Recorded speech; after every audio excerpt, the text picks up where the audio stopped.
बच्चों, कक्षा 10वीं हिंदी पार्ट 3 मनुष्यता। आज हम पढ़ रहे हैं पद्य खंड से। इसके लेखक हैं राष्ट्र कवि मैथिली शरण गुप्त।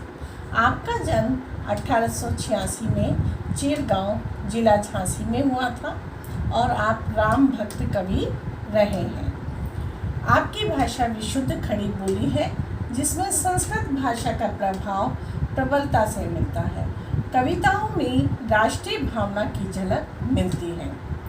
कवि कहते हैं कि उन्होंने अपनी कविता में बताया है, मनुष्य में अन्य प्राणियों से ज़्यादा चेतन शक्ति होती है। दूसरों के प्रति हित चिंतन करे और स्वार्थ भावना जिसमें नहीं हो, बल्कि सहयोग की भावना से अपना जीवन जिए। इसी प्रकार के जीवन को उन्होंने अच्छे जीवन के रूप में एक परिभाषित किया है। जैसा कि नाम से ही लग रहा है मनुष्यता, अर्थात कवि का मानना है सिर्फ मनुष्य जन्म पाने से कुछ नहीं होता, मनुष्य में मनुष्यता के गुण होने चाहिए। कविता के माध्यम से उन्होंने बताना चाहा है कि प्रथम भाग में उन्होंने बताया, चलिए हम कविता के बारे से जानते हैं, सुमृत्यु के बारे में। कवि कहते हैं कि विचार लो, मृत्यु हो ना मृत्यु से डरो कभी, मरो परंतु यो मरो याद जो करें सभी। हुई ना यो सुमृत्यु तो वृथा मरे वृथा जिए, मरा नहीं वही जो जिया न आप के लिए। वही पशु प्रवृत्ति है जो आप ही चरे, वही मनुष्य है जो मनुष्य के लिए मरे। यहाँ पे कवि कहना चाहते हैं विचार लो मृत्यु हो। मृत्यु अर्थात ये जो हमारा शरीर है वो नश्वरशील है और एक न एक दिन हम सभी की मृत्यु निश्चित है। अतः कवि कहते हैं हमें मृत्यु से डरना नहीं चाहिए। हमें अपने जीते जी इस प्रकार के कार्य करने चाहिए कि हमारे जाने के बाद संपूर्ण जगत हमारे कर्म को याद करे और इसीलिए हमें सुमृत्यु को हम प्राप्त कर सकें। जो व्यक्ति सिर्फ अपने और अपनों के लिए जीता है वह जीना व्यर्थ है और उसे सुमृत्यु प्राप्त नहीं होती। जो दूसरों के बारे में हित चिंतन करते हुए अपना जीवन व्यतीत करता है वह उसे सुमृत्यु प्राप्त होती है। वह पशु प्रवृत्ति है। यहाँ पे पशु की तरह व्यवहार करना अर्थात मनुष्य सिर्फ अपने लिए ही जीता है तो वह क्या कहलाती है? पशु प्रवृत्ति कहलाती है। उसका जीना व्यर्थ है, मरना भी व्यर्थ है। इसी कविता में हम आगे समझते हैं उदारता का भाव। वही उदार की कथा सरस्वती बखानती, उसी उदार से दरा कृतार्थ भाव मानती।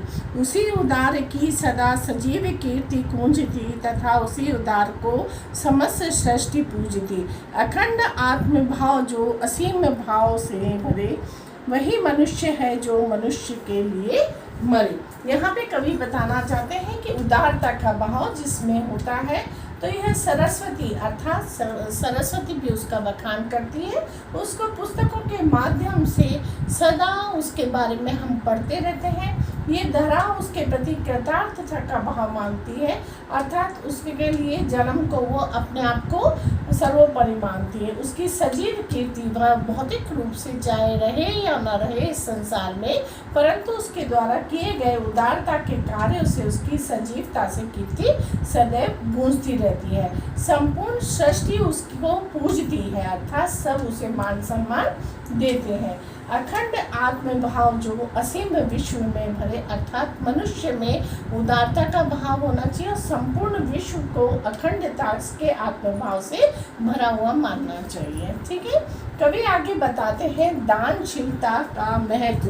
दानशीलता का महत्व बताते हुए कवि कहते हैं शुद्धार्थ रति देव ने दिया करस्थल थाल भी, दधी ची ने दिया परार्थ अस्थि जाल भी।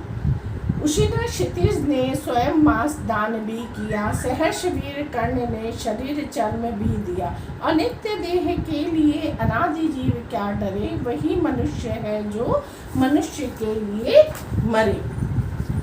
यहाँ पे कवि कहते हैं दानशीलता का महत्व बताते हुए रतिदेव ने जो उनके हाथ में आखिरी भोजन का थाल था वो भी भूखे को दान कर दिया। इसी प्रकार महर्षि दधीच जी ने परोपकार के लिए अपनी हड्डियों का दान कर दिया। अस्थि दान बना जिससे वज्र बनाया गया।